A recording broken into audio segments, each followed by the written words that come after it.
ನಮಸ್ತೆ, ನಾನು ನಿಮ್ಮ ಚಂದು. ಹೇಗಿದ್ದೀರಾ ನನ್ನ ಎಲ್ಲ ಸ್ನೇಹಿತರು ಕೂಡ ತುಂಬ ಚೆನ್ನಾಗಿದ್ದೀರಾ ಅಂತ ಭಾವಿಸ್ತಾ ನನ್ನ ಇವತ್ತಿನ ವೀಡಿಯೋ ವ್ಲಾಗ್ನ ಸ್ಟಾರ್ಟ್ ಮಾಡ್ತಾಯಿದ್ದೀನಿ. Welcome back to Chandu vlog. ಹಾಗೆ ಇವತ್ತು ಶನಿವಾರ ನನ್ನ ಮನೆ ಎಲ್ಲ ಕೆಲಸಗಳನ್ನ ಮುಗಿಸ್ಕೊಂಡು ಪೇರೆಂಟ್ಸ್ ಮೀಟಿಂಗ್ ಅಟೆಂಡ್ ಮಾಡಬೇಕಾಗಿತ್ತು. ಹಾಗಾಗಿ ನಾನು ಮಗಳು 3 ಜನನೂ ಕೂಡ ಹೋಗಿದ್ವು. ಸ್ಕೋರ್ ಎಲ್ಲ ಚೆನ್ನಾಗಿ ಮಾಡಿದ್ದಾರೆ. ಹಾಗೆ ಮಾರ್ಕ್ಸ್ ಕಾರ್ಡ್ನೆಲ್ಲ ಇಸ್ಕೊಂಡು ಬಂದವು. ಹಾಗೆ ಇನ್ನೊಂದು ಏನು ವಿಷಯ ಅಂದರೆ, ಇವ್ರ ಪೇರೆಂಟ್ಸ್ ಮೀಟಿಂಗಿಗೆ ಹೋದರೆ ನನ್ನ ಫ್ರೆಂಡ್ಸ್ ಎಲ್ಲ ಸಿಗ್ತಾರೆ. ಹಾಗೆಯೇ ಇಬ್ಬರು ಫ್ರೆಂಡ್ಸ್ ಕೂಡ ಸಿಕ್ಕಿದ್ರು. ನಾನು ಓದಿದ್ದೆಲ್ಲ ಕಡಬದಲ್ಲೇ, ಅಂದರೆ ನಾನು ಚಿಕ್ಕ ಅಂಗನವಾಡಿಯಿಂದ ಹಿಡಿದು 9th ಓದಿರೋದು ಕಡಬದಲ್ಲೇ. SSC ಬೇರೆ ಸ್ಕೂಲ್ನಲ್ಲಿ, ಹಳ್ಳಿನಲ್ಲಿ. ಹಾಗೆ ಕಾಲೇಜು ಗುಬ್ಬಿನಲ್ಲಿ. ನಾನು ಭಾನುವಾರದ ಲಾಗ್ನು ಕೂಡ ಕಂಟಿನ್ಯೂ ಮಾಡ್ತಾಯಿದ್ದೀನಿ. ತೋಟದ ಹತ್ರ ಕಾಯಿ ಕೀಳ್ತಾಯಿದ್ರು, ಹಾಗಾಗಿ ನಾವು ಕೂಡ ಹೋಗಿದ್ವು. ಅಲ್ಲೇ ಸ್ವಲ್ಪ ಕಾಯಿನೆಲ್ಲ ತೆಗ್ದಾಕಿ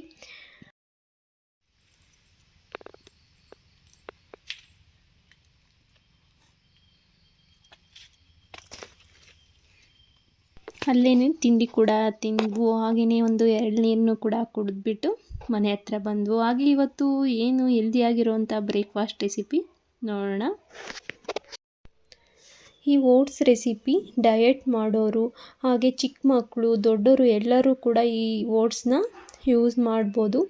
ಹಾಗೆ ಹೆಲ್ದಿ ರೆಸಿಪಿ ಅಂತಲೇ ಹೇಳ್ಬೋದು. ನಾನು ಇಲ್ಲಿ 1.5 ಬಟ್ಲನ್ನಷ್ಟು ಓಟ್ಸ್ನ ತೊಗೊಂಡಿದ್ದೀನಿ. ಹಾಗೆ 1 ಈರುಳ್ಳಿನ ಸಣ್ಣದಾಗಿ ಕಟ್ ಮಾಡಿ ಹಾಕಿದ್ದೀನಿ.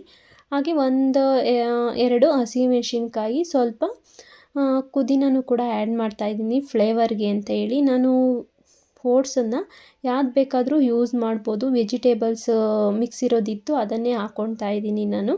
ಹಾಗೆ ಇದಕ್ಕೆ 2 ಮೊಟ್ಟೆ, ಹಾಗೆ ಟೇಸ್ಟಿಗೆ ಉಪ್ಪನ್ನು ಹಾಕ್ಕೊಂಡು ಮಿಕ್ಸ್ ಮಾಡ್ಕೊಳ್ತಾ ಇದ್ದೀನಿ. ಈ ಬ್ರೇಕ್ಫಾಸ್ಟ್ ರೆಸಿಪಿನ ಏನು ಒಂದು 5 ಮಿನಿಟ್ಸಲ್ಲೇ ಮಾಡ್ಕೊಬೋದು. ನಾನು ಇದಕ್ಕೆ ಸ್ವಲ್ಪ ಕೊತ್ತಂಬರಿ ಸೊಪ್ಪನ್ನ ಆ್ಯಡ್ ಮಾಡಿಕೊಂಡು ದೋಸೆ ಹಿಟ್ಟಿನ ಅದಕ್ಕೆ ಮಾಡ್ಕೊಳ್ತಾ ಇದ್ದೀನಿ. ಬೇಗ ಮಾಡ್ಕೊಬೋದು ಇನ್ಸ್ಟೆಂಟಾಗಿ. ಹಾಗೆ ಇದಕ್ಕೆ ಏನು ನೆನೆಸೋ ಅವಶ್ಯಕತೆ ಇಲ್ಲ. ಮತ್ತು ದೋಸೆಗೆ ಅಂತ ಹೇಳಿ ಸೋಡಾ ಏನು ಕೂಡ ಬೇಕಾಗಿಲ್ಲ. ಹೆಲ್ದಿಯಾಗಿರೋ ರೆಸಿಪಿ ಅಂತಲೇ ಹೇಳ್ಬೋದು. ಹಾಗೆ ತವನೂ ಕೂಡ ಬಿಸಿಯಾಗಿತ್ತು. ಹಾಗಾಗಿ ಹೆಲ್ದಿಯಾಗಿರೋಂಥ ಬ್ರೇಕ್ಫಾಸ್ಟ್ನ ರೆಡಿ ಮಾಡ್ಕೊಳ್ತಾ ಇದ್ದೀನಿ. ನಾವು ಇದನ್ನು ದೋಸೆ ಹಿಟ್ಟಿನ ಅದಕ್ಕೆ ಮಾಡಿಕೊಂಡು ತೆಳು ಬೇಕಾದರೂ ಮಾಡ್ಕೊಬೋದು, ಅಂದರೆ ದಪ್ಪನೂ ಕೂಡ ಬೇಕಾದರೆ ಮಾಡ್ಕೊಳ್ಬೋದು. ನಾನು ಇದಕ್ಕೆ 1 ಸ್ಪೂನಷ್ಟು ಎಣ್ಣೆ ಹಾಕ್ತಾಯಿದ್ದೀನಿ. ಬೇಕಾದರೆ ಇನ್ನೂ ಒಂದು ಸ್ವಲ್ಪ ಎಣ್ಣೆ ಜಾಸ್ತಿನೇ ಹಾಕ್ಕೊಳ್ಬೋದು. ನಾನೊಂದು ಸ್ವಲ್ಪ ಎಣ್ಣೆ ಕಮ್ಮಿ ಹಾಕೋದ್ರಿಂದ ನಾನು ಸ್ವಲ್ಪ ಕಮ್ಮಿನೇ ಎಣ್ಣೆನ ಯೂಸ್ ಮಾಡ್ಕೊಳ್ತಾ ಇದ್ದೀನಿ. ಹಾಗೆಯೇ ಇದಕ್ಕೆ ಮೊಟ್ಟೆ ಹಾಕಿರೋದ್ರಿಂದ, ಓಟ್ಸು ಇರೋದ್ರಿಂದ ಇದನ್ನು 2 ಕಡೆಯೂ ಸ್ವಲ್ಪ ಚೆನ್ನಾಗಿ ಬೇಯಿಸ್ಕೊಳ್ಬೇಕು.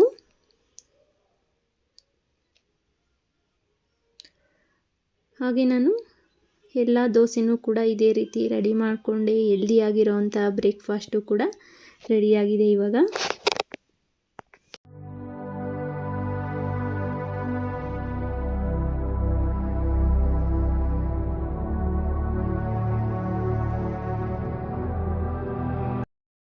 ಹಾಗೆಯೇ 2ನೇ ರೆಸಿಪಿ ಏನು ಅಂತ ನೋಡೋಣ. ಇದು ಅಷ್ಟೇ ಕೂಡ ಹೆಲ್ದಿ ಅಂತಲೇ ಹೇಳ್ಬೋದು. ಮಕ್ಕಳಿಗೆ, ದೊಡ್ಡವರು ಎಲ್ಲರೂ ಕೂಡ ಇಷ್ಟಪಟ್ಟು ತಿಂತಾರೆ.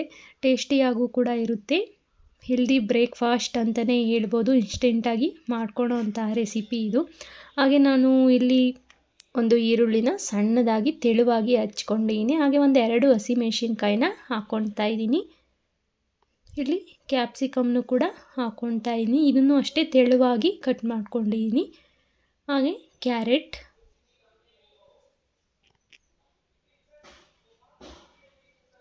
ಹಾಗೆ ಸ್ವಲ್ಪ ಕೊತ್ತಂಬರಿ ಸೊಪ್ಪನ್ನು ಕೂಡ ಆ್ಯಡ್ ಮಾಡ್ಕೊಳ್ತಾ ಇದ್ದೀನಿ. ಇದಕ್ಕೆ ನಾನು 1 ಬಟ್ಲನ್ನಷ್ಟು ಗೋಧಿ ಹಿಟ್ಟನ್ನು ತೊಗೊಂಡಿದ್ದೀನಿ. 2 ಸ್ಪೂನಷ್ಟು ಅಕ್ಕಿ ಹಿಟ್ಟು. ಏನಂದರೆ ಬರೀ ಗೋಧಿ ಇರೋದ್ರಿಂದ ಸ್ವಲ್ಪ ಮೆದುವಾಗಿ ಜಾಸ್ತಿ ಬರುತ್ತೆ. ಹಾಗಾಗಿ ನಾನು ಸ್ವಲ್ಪ ಅಕ್ಕಿ ಹಿಟ್ಟನ್ನು ಹಾಕ್ಕೊಂಡಿದ್ದೀನಿ. ಇದಕ್ಕೆ ಟೇಸ್ಟಿಗೆ ಎಷ್ಟು ಬೇಕಷ್ಟು ಉಪ್ಪನ್ನು ಆ್ಯಡ್ ಮಾಡ್ಕೊಂಡಿದ್ದೀನಿ.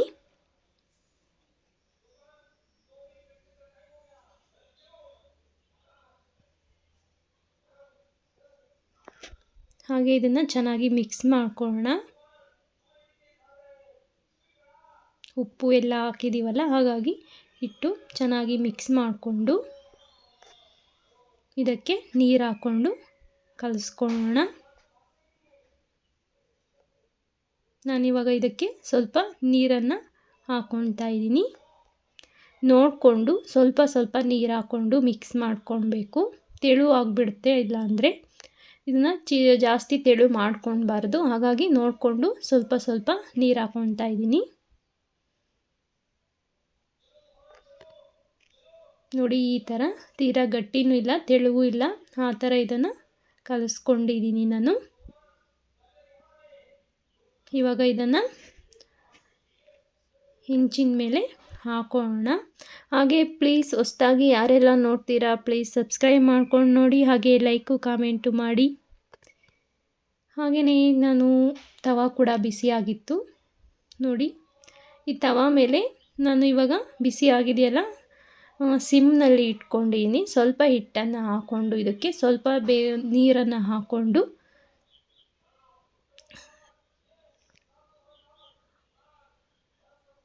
ರೆಡಿ ಮಾಡ್ಕೊಳ್ಬೇಕು. ಸಿಮ್ನಲ್ಲಿ ಇಟ್ಕೊಂಡಿರೋದ್ರಿಂದ ಏನು ಕೈಗೇನು ಬಿಸಿ ತಾಕೋದಿಲ್ಲ. ಸಿಮ್ನಲ್ಲಿ ಇಟ್ಕೊಳ್ಬೇಕು. ಸ್ವಲ್ಪ ಸ್ವಲ್ಪ ಗಟ್ಟಿ ಅನಿಸಿದ್ರೆ ಮಾತ್ರ ನೀರು ಹಾಕ್ಕೊಂಡು ಬಳಿಬೇಕು ಇದನ್ನು.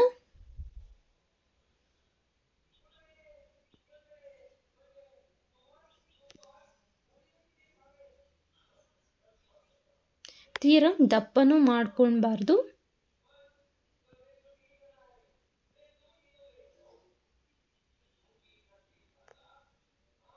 ನೋಡಿ, ಇವಾಗ ಇದಕ್ಕೆ ಸ್ವಲ್ಪ 1 ಸ್ಪೂನಷ್ಟು ಎಣ್ಣೆನ ಹಾಕ್ತಾಯಿದ್ದೀನಿ ನಾನು.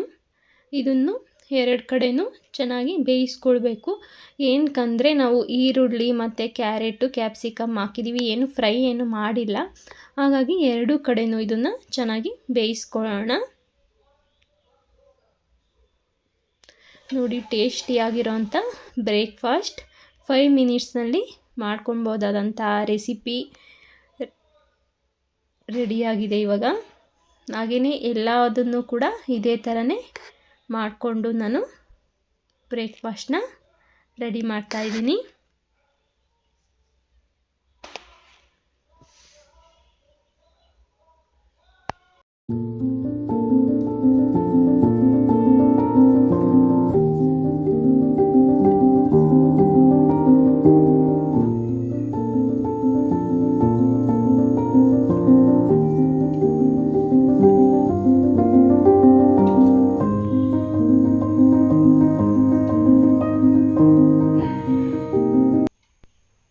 ನನ್ನ ಯೂಟ್ಯೂಬ್ ಚಾನಲ್ಗೆ ಸಪೋರ್ಟ್ ಮಾಡ್ತಾ ಇರೋಂಥ ನನ್ನ ಎಲ್ಲ ಸ್ನೇಹಿತರಿಗೂ ಕೂಡ ನಾನು ಧನ್ಯವಾದಗಳನ್ನ ಹೇಳೋದಕ್ಕೆ ಇಷ್ಟಪಡ್ತೀನಿ. ಹಾಗೆಯೇ ದೀಪಾವಳಿ ಹಬ್ಬದ ಶುಭಾಶಯಗಳು ನನ್ನ ಎಲ್ಲ ಸ್ನೇಹಿತರಿಗೂ ಕೂಡ. ಹಾಗೆ ನನ್ನ ವಿಡಿಯೋ ಇಷ್ಟ ಆಗಿದರೆ ಪ್ಲೀಸ್ ಒಂದು ಲೈಕ್ ಕೊಡಿ, ಹಾಗೆ ಕಾಮೆಂಟ್ ಮಾಡಿ. Thank you for watching. Bye, take care.